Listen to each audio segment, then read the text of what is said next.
한 남자의 선택이 바꾼 시대. 1장. 경상북도 구미. 겨울바람이 매섭게 부는 작은 산골 마을. 한 소년이 찢어진 옷을 여미며 학교로 향했습니다. 박정희. 그가 태어난 집은 가난했습니다. 아버지는 나이든 선비였고 어머니는 끼니를 걱정해야 했습니다. 7남매 중 막내 아들이었던 그는 늘 배를 골았습니다. 학교에서 돌아오면 아이들은 놀았지만 그는 책을 펼쳤습니다. 호롱불 아래서 글자를 읽고 또 읽었습니다. 형들은 왜 그렇게 공부만 하느냐고 물었습니다. 그는 대답했습니다. 이대로는 안 돼. 나는 달라질 거야. 어느 날 어머니가 쌀 한 대를 들고 와서는 눈물을 흘렸습니다. 정희야, 이것밖에 없구나. 그는 그날의 굴욕을 평생 잊지 못했습니다.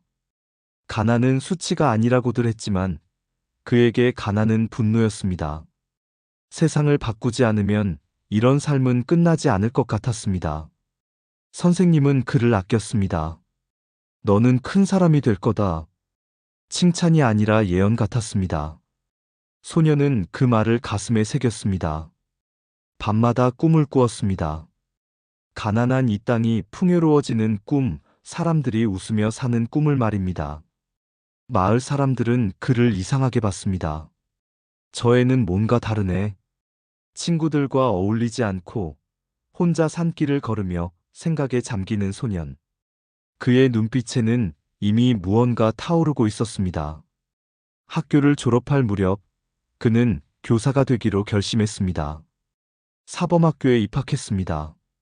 집안은 여전히 가난했지만 그는 포기하지 않았습니다. 새벽부터 밤까지 공부했습니다. 한자 한자가 그에게는 무기였습니다. 졸업 후 교단에 섰습니다. 아이들을 가르치며 그는 생각했습니다. 이렇게 가르치는 것만으로 이 나라가 바뀔까? 의문이 들었습니다. 일제강점기의 조선은 너무나 약했습니다. 힘이 없으면 짓밟힌다는 것을 그는 뼈저리게 느꼈습니다.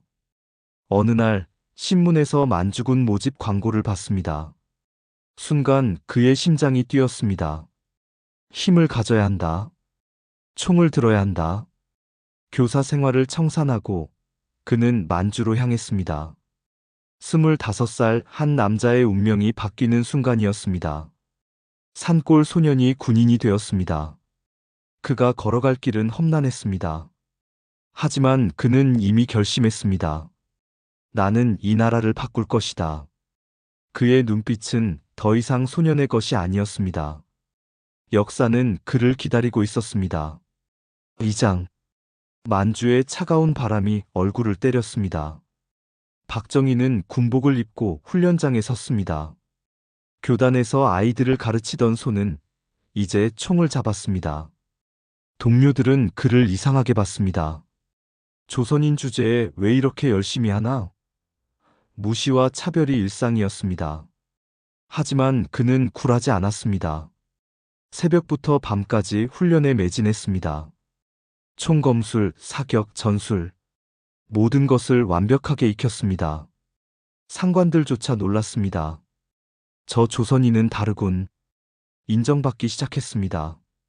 일본군 장교로 복무하며 그는 씁쓸함을 느꼈습니다. 내가 왜 일본군 복장을 하고 있나? 밤마다 자책했습니다. 하지만 다른 선택지는 없었습니다. 힘을 배우지 않으면 영원히 약자로 남을 것이었습니다. 해방이 왔습니다. 1945년 8월 15일, 그날을 그는 만주에서 맞았습니다. 기뻐야 했지만 복잡한 감정이 엇갈렸습니다. 이제 어떻게 되는 거지? 조국은 해방되었지만 혼란스러웠습니다. 귀국한 그는 조선경비사관학교에 들어갔습니다. 새로운 대한민국의 군인이 되었습니다. 동기들과 훈련하며 그는 다짐했습니다. 이 나라를 지킬 힘을 키우자. 하지만 현실은 녹록지 않았습니다. 좌우 대립이 격렬했습니다. 군 내부에도 이념 갈등이 깊었습니다. 그는 어느 편에도 서지 않으려 했습니다. 나는 조국을 위한 군인일 뿐이다. 하지만 세상은 그를 그냥 두지 않았습니다. 어느 날 그는 체포되었습니다. 좌익 혐의였습니다. 사형 직전까지 갔습니다. 죽음을 앞두고 그는 생각했습니다. 이렇게 끝나는 건가? 하지만 운명은 그를 살려주었습니다. 정보를 제공하는 조건으로 풀려났습니다. 그날 이후 그는 변했습니다. 더 냉철해졌고 더 조심스러워졌습니다. 세상은 힘 있는 자의 것이다. 이상주의는 사라지고 현실주의자가 되었습니다. 6.25 전쟁이 터졌습니다. 그는 전선으로 나갔습니다. 총성과 포화 속에서 그는 싸웠습니다. 동료들이 죽어갔습니다. 피와 흙이 뒤섞였습니다. 이런 비극이 다시는 없어야 한다. 전쟁은 그의 신념을 더욱 단단하게 만들었습니다. 전쟁 중 그는 승진했습니다. 능력을 인정받았습니다. 하지만 그의 마음속에는 더 큰 야망이 자라고 있었습니다. 이 나라는 강해져야 한다. 그리고 나는 그 길을 만들 것이다. 교사였던 사내가 이제 역사의 주인공이 되어가고 있었습니다. 3장 1950년 6월 25일 새벽 총성이 울렸습니다. 북한군이 남침했습니다. 평화는 산산이 부서졌습니다. 박정희는 급히 전선으로 출동했습니다. 혼란 속에서 군인들은 우왕좌왕했습니다. 이게 전쟁이구나. 책에서 배운 것과 현실은 달랐습니다. 서울이 사흘 만에 함락되었습니다. 믿을 수 없는 일이었습니다.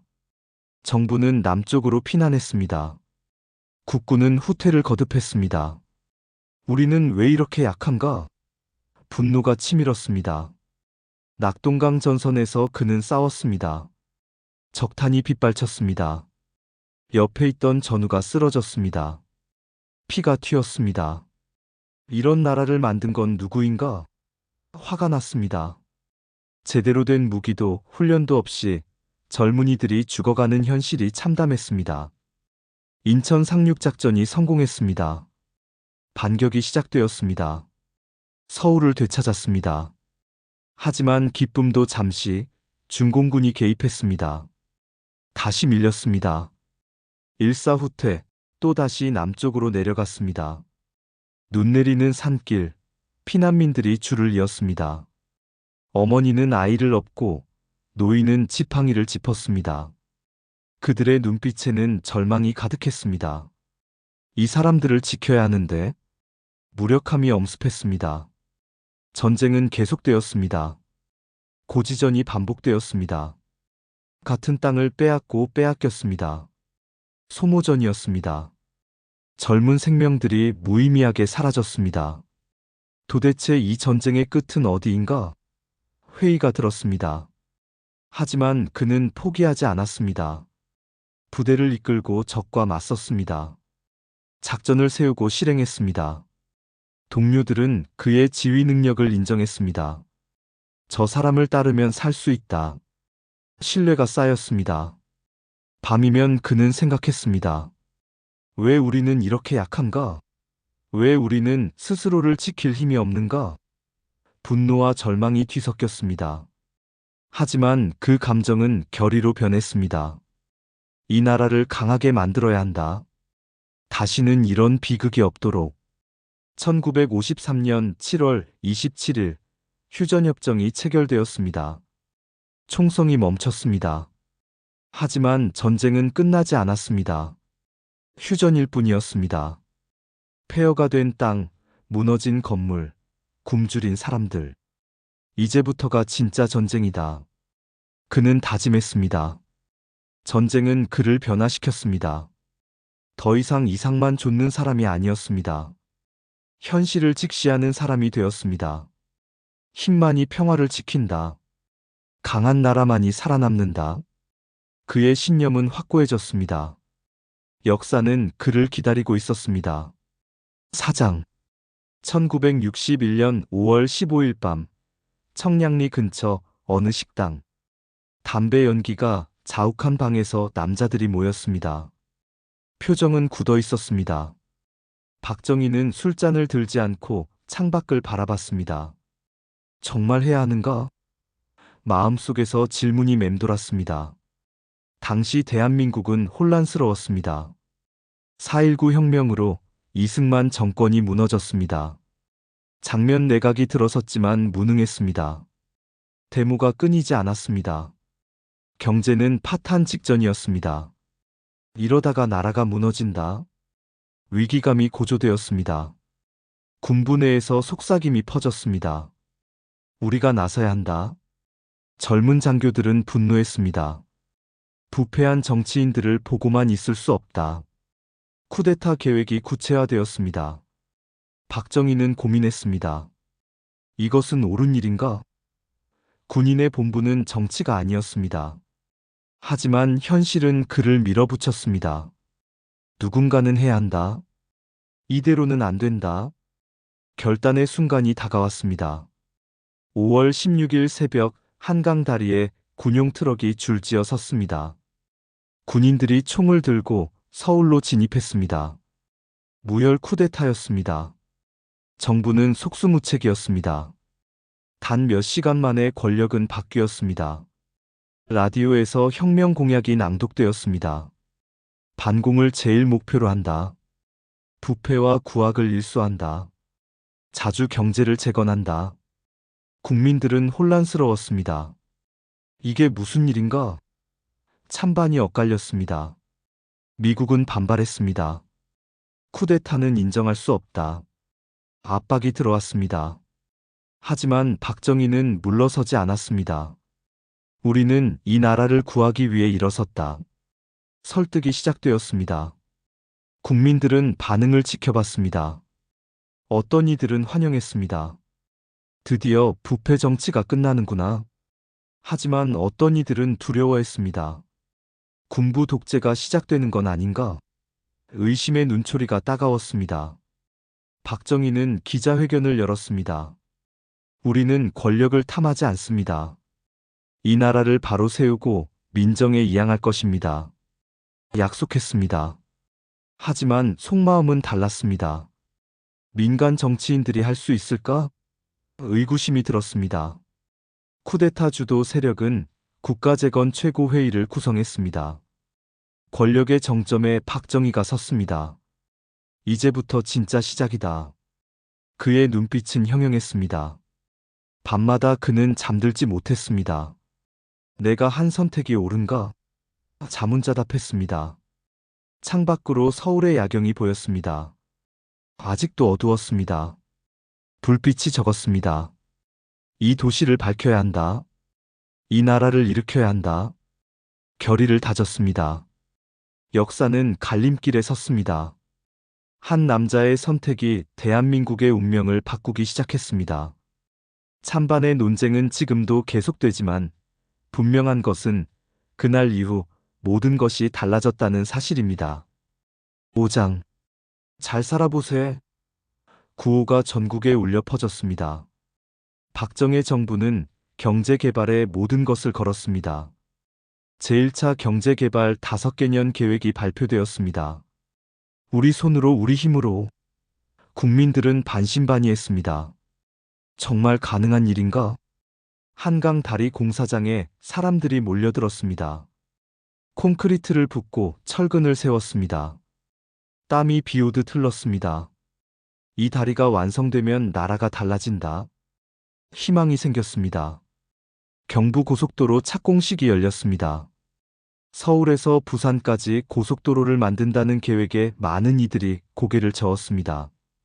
돈도 기술도 없는데 무슨 고속도로냐? 반대 여론이 거셌습니다. 하지만 박정희는 밀어붙였습니다. 공사장 곳곳에서 사고가 났습니다. 사람들이 다치고 죽었습니다. 하지만 공사는 멈추지 않았습니다. 조국 근대화를 위해 희생은 감수해야 한다. 냉정한 결정이었습니다. 1970년 경부고속도로가 개통되었습니다. 서울에서 부산까지 단숨에 달렸습니다. 국민들은 놀랐습니다. 정말 해냈구나. 회의론자들도 입을 다물었습니다. 기적이 시작되고 있었습니다. 새마을 운동이 시작되었습니다. 근면, 자조, 협동. 구호가 마을마다 걸렸습니다. 지붕을 고치고 길을 닦았습니다. 마을 회관을 짓고 다리를 놓았습니다. 우리 손으로 우리 마을을 바꾸자. 농촌이 변하기 시작했습니다. 공장이 세워졌습니다. 섬유, 신발, 철강, 조선. 없던 산업들이 생겨났습니다. 젊은이들이 도시로 몰려들었습니다. 공장 굴뚝에서 연기가 피어올랐습니다. 우리도 잘 살 수 있다. 꿈이 현실이 되어갔습니다. 하지만 그림자도 있었습니다. 노동자들은 열악한 환경에서 일했습니다. 아침부터 밤까지 쉬지 않고 일했습니다. 임금은 적었고 안전은 무시되었습니다. 이렇게까지 해야 하나? 고통스러웠습니다. 전태일이라는 젊은이가 분신했습니다. 근로기준법을 지켜라. 외쳤습니다. 충격이 컸습니다. 하지만 정부는 단합했습니다. 개발을 방해하는 세력들이다. 인권은 뒷전이었습니다. 수출이 늘어났습니다. 100억 달러 수출을 달성했습니다. 국민들은 환호했습니다. 텔레비전에서 축하 행사가 방송되었습니다. 대한민국이 성장하고 있다. 자부심이 생겼습니다. 박정희는 현장을 누볐습니다. 공사장을 돌아다니며 독려했습니다. 더 빨리, 더 많이. 재촉했습니다. 공무원들과 기업인들은 긴장했습니다. 대통령이 보고 있다. 압박감이 컸습니다. 밤이면 청와대 집무실에 불이 켜졌습니다. 박정희는 보고서를 읽고 결재했습니다. 아직 부족하다. 더 해야 한다. 쉬지 않고 일했습니다. 조국 근대화가 그의 전부였습니다. 한강의 기적이 시작되고 있었습니다. 가난한 나라가 부유한 나라로 변해갔습니다. 하지만 그 기적의 대가는 컸습니다. 희생과 눈물이 밑거름이 되었습니다. 역사는 그 양면을 모두 기록했습니다. 6장. 청와대 집무실, 밤 11시. 혼자 남은 박정희는 창밖을 바라봤습니다. 서울의 야경이 점점 밝아지고 있었습니다. 내가 만든 이 풍경. 감회가 깊었습니다. 하지만 마음 한구석은 무거웠습니다. 낮에는 철저한 리더였습니다. 회의를 주재하고 지시를 내렸습니다. 감정을 드러내지 않았습니다. 표정은 항상 굳어 있었습니다. 약함을 보이면 안 된다. 스스로를 다잡았습니다. 하지만 밤은 달랐습니다. 혼자 술을 마셨습니다. 위스키 잔을 기울이며 중얼거렸습니다. 나는 과연 옳은 길을 가고 있나? 회의가 들었습니다. 독재자라는 비난이 들려왔습니다. 야당은 그를 공격했습니다. 언론은 비판했습니다. 독재를 멈춰라. 목소리가 커졌습니다. 그는 강경하게 대응했습니다. 언론을 통제하고 야당을 탄압했습니다. 나라를 발전시키려면 어쩔 수 없다. 자기 합리화를 했습니다. 삼선 개헌을 강행했습니다. 국회를 장악하고 통과시켰습니다. 반발이 거셌습니다. 시위가 일어났습니다. 하지만 그는 물러서지 않았습니다. 아직 내가 할 일이 남았다. 집착이 커졌습니다. 유신헌법을 선포했습니다. 1972년 10월 대통령 긴급조치권을 갖는 새로운 헌법이 만들어졌습니다. 사실상 종신 집권의 길이 열렸습니다. 나라를 지키려면 강력한 권한이 필요하다. 명분을 내세웠습니다. 민주화 요구는 거세졌습니다. 학생들이 거리로 나왔습니다. 독재 타도. 구호가 울렸습니다. 경찰은 최루탄을 쐈습니다. 연행되고 투옥되었습니다. 이것도 나라를 위한 일이다. 그는 확신했습니다. 하지만 밤이면 괴로웠습니다. 혼자 집무실을 걸으며 번뇌했습니다. 왜 그들은 나를 이해하지 못하나? 외로웠습니다. 가까운 측근들조차 진심을 말하지 못했습니다. 권력의 무게가 그를 고립시켰습니다. 부인 유경수가 저격당했습니다. 1974년 8월 15일 광복절 행사장에서 총성이 울렸습니다. 그녀가 쓰러졌습니다. 박정희는 그날을 평생 잊지 못했습니다. 내 탓이다. 자책했습니다. 유경수의 장례식 날, 그는 눈물을 흘리지 않았습니다. 표정은 굳어 있었습니다. 하지만 그날 밤, 혼자 방에서 울었습니다. 나는 무엇을 위해 이러고 있나? 회의가 깊어졌습니다. 측근들은 걱정했습니다. 각하께서 변하셨습니다. 예전의 날카로움이 무뎌졌습니다. 술을 더 많이 마셨습니다. 말수가 줄었습니다. 외롭구나. 누구도 다가갈 수 없었습니다. 창밖의 서울은 점점 밝아졌습니다. 빌딩이 올라가고 자동차가 늘어났습니다. 내가 이루어낸 것들. 자부심이 있었습니다. 하지만 동시에 허전했습니다. 과연 이것으로 충분한가? 리더의 외로움은 깊었습니다. 누구도 그의 고뇌를 알지 못했습니다. 역사는 그를 독재자로 기록할 것이었습니다. 하지만 그 내면의 괴로움까지는 기록하지 못했습니다. 한 남자는 홀로 시대의 무게를 짊어지고 있었습니다. 7장 1979년 10월 26일 금요일 저녁 서울 종로구 궁정동 안가 저녁 식사 모임이 있었습니다. 박정희 대통령과 측근들이 모였습니다. 분위기는 무거웠습니다. 최근 부마민주항쟁으로 나라가 시끄러웠습니다.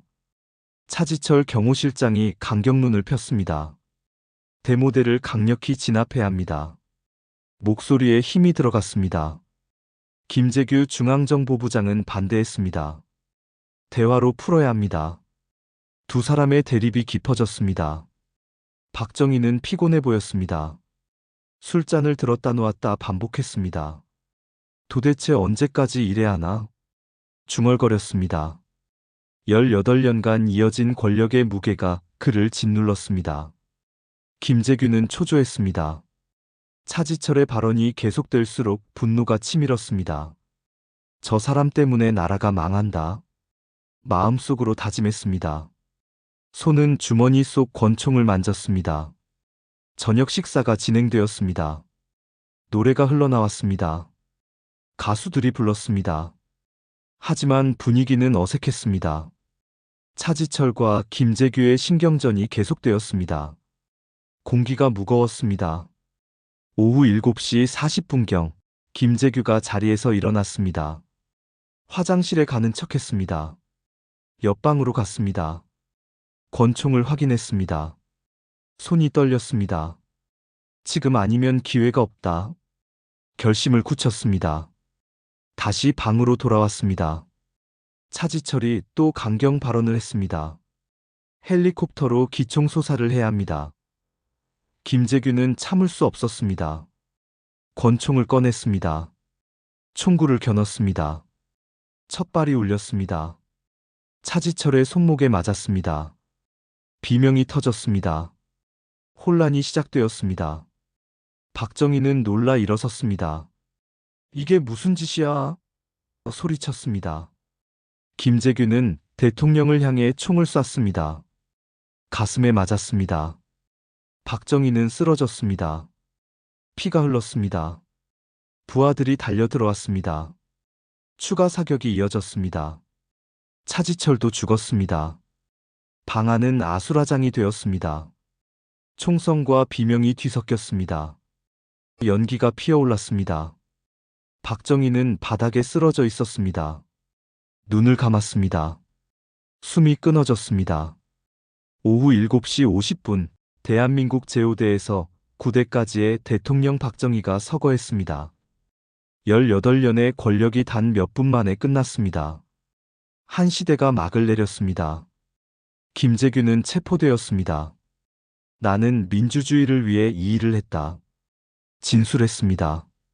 하지만 역사는 그를 영웅으로도 역적으로도 평가했습니다. 판단은 각자의 몫이었습니다. 청와대에 비상이 걸렸습니다. 계엄령이 선포되었습니다. 서울거리에 탱크가 나왔습니다. 국민들은 충격에 빠졌습니다. 대통령이 죽었다고? 믿기지 않았습니다. 라디오와 텔레비전에서 속보가 나갔습니다. 박정희 대통령이 서거하셨습니다. 아나운서의 목소리가 떨렸습니다. 전국이 얼어붙었습니다. 어떤 이들은 울었습니다. 조국 근대화의 영도자가 가셨다. 슬퍼했습니다. 하지만 어떤 이들은 안도했습니다. 드디어 독재가 끝났다. 복잡한 감정이 뒤섞였습니다. 궁정동 안가는 피로 얼룩져 있었습니다. 경찰과 군인들이 현장을 봉쇄했습니다. 증거를 수집했습니다. 역사의 현장이 되었습니다. 그날 밤, 대한민국은 잠들지 못했습니다. 불안과 혼란이 엄습했습니다. 이제 무슨 일이 벌어질까? 두려움이 컸습니다. 한 남자의 죽음이 나라 전체를 흔들었습니다. 박정희의 시신은 서울대학교 병원으로 옮겨졌습니다. 부검이 이루어졌습니다. 사인은 총상이었습니다. 한 시대를 호령하던 사나이의 마지막은 허무했습니다. 역사는 그날을 기록했습니다. 12.6 사건 대한민국 현대사의 분기점이었습니다. 총성 한 방이 시대를 바꿨습니다. 그리고 새로운 혼란이 시작되었습니다. 8장 장례식 날, 온 나라가 슬픔에 잠겼습니다. 수십만 명이 거리로 쏟아져 나왔습니다. 각하 외치며 울었습니다. 연구차가 지나가자 무릎을 꿇었습니다. 눈물바다가 되었습니다. 하지만 대학가는 달랐습니다.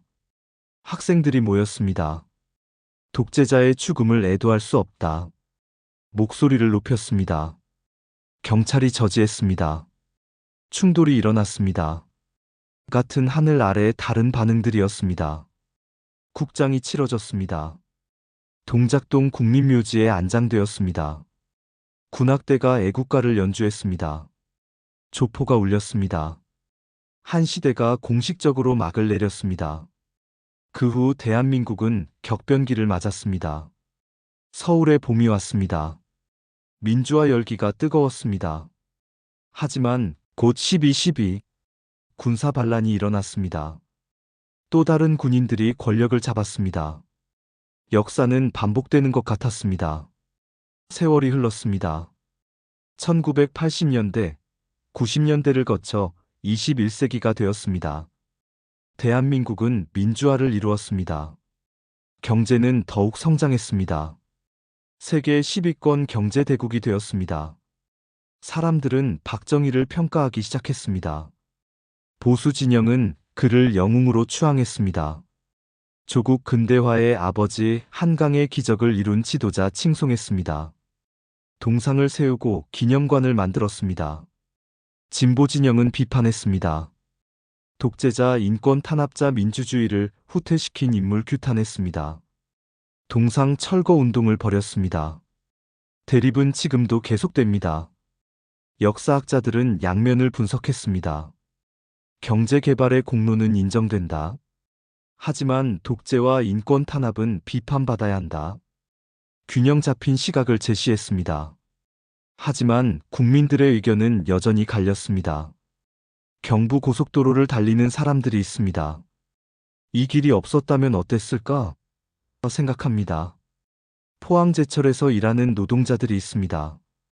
이 공장이 우리 삶을 바꿨다. 말합니다. 하지만 민주화 운동으로 희생된 이들의 가족도 있습니다. 우리 아들은 그의 독재에 맞서 싸우다 죽었다.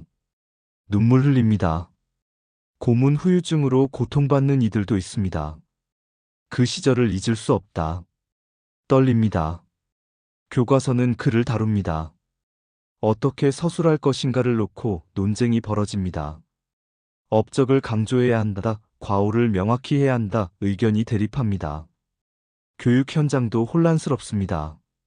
정치권은 그를 이용합니다. 선거 때마다 박정희가 소환됩니다. 박정희를 계승하겠다. 박정희의 그늘에서 벗어나야 한다. 표를 얻기 위한 도구가 되기도 합니다. 그의 딸이 대통령이 되었습니다. 2013년 박근혜가 취임했습니다. 아버지의 업적을 이어가겠다. 말했습니다. 하지만 탄핵으로 물러났습니다. 부녀의 운명이 엇갈렸습니다. 지금도 논쟁은 계속됩니다. 온라인에서 댓글이 달립니다. 박정희가 없었다면 지금의 대한민국도 없다.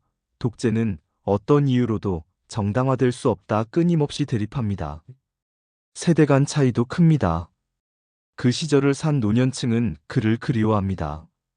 그땐 잘 살았어. 질서가 있었지. 회상합니다. 젊은 세대는 이해하지 못합니다. 독재를 미화하면 안 된다. 반발합니다. 결국 박정희는 여전히 살아 있습니다. 역사 속에서, 사람들의 기억 속에서, 논쟁 속에서 말입니다. 그는 단순히 과거의 인물이 아닙니다.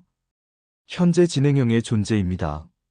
한 남자의 선택이 시대를 바꿨습니다.